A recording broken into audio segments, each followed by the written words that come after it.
ನೀವು ನೋಡ್ತಾ ಇದ್ದೀರಾ ಬೀದರ್ ವೀರ ನ್ಯೂಸ್ ಕನ್ನಡ ಚಾನೆಲ್. ಬೀದರ್ ರೈತರ ಹತ್ತಿರ ಹಣಕ್ಕೆ ಬೇಡಿಕೆ ಇಟ್ಟ ಅಧಿಕಾರಿ ಲೋಕಾಯುಕ್ತ ಬಲೆಗೆ. ಕರ್ನಾಟಕ ನೀರಾವರಿ ನಿಗಮ ನಿಯಮಿತದ ಅಧೀನದ ಕಾರಂಜಾ ಯೋಜನೆ ನಿರ್ಮಾಣ ವಿಭಾಗದ ಕಚೇರಿ ಮೇಲೆ ದಾಳಿ. ಚಂದ್ರಶೇಖರ್ ಎಂಬ ಎಫ್ಡಿ ಅಧಿಕಾರಿಯಿಂದ 30,000ಕ್ಕೆ ಬೇಡಿಕೆ. ರೈತನಿಂದ 30,000 ರೂಪಾಯಿ ಪಡೆಯುವಾಗ ಲೋಕಾಯುಕ್ತ ಬಲೆಗೆ. ಕಾರಂಜಾ ಜಲಾಶಯದಲ್ಲಿ ಭೂಮಿ ಕಳೆದುಕೊಂಡ ರೈತರಿಂದ ಹಣಕ್ಕೆ ಬೇಡಿಕೆ.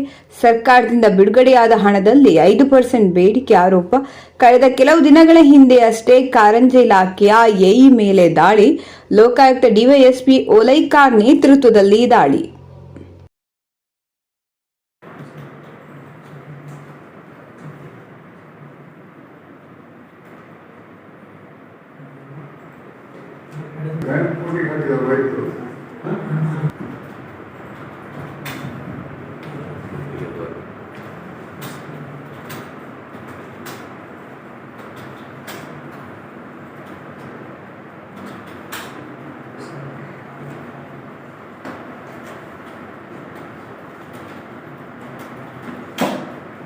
ಒಂದು ನಿಮಿಷ ಮಾತಾಡಿ.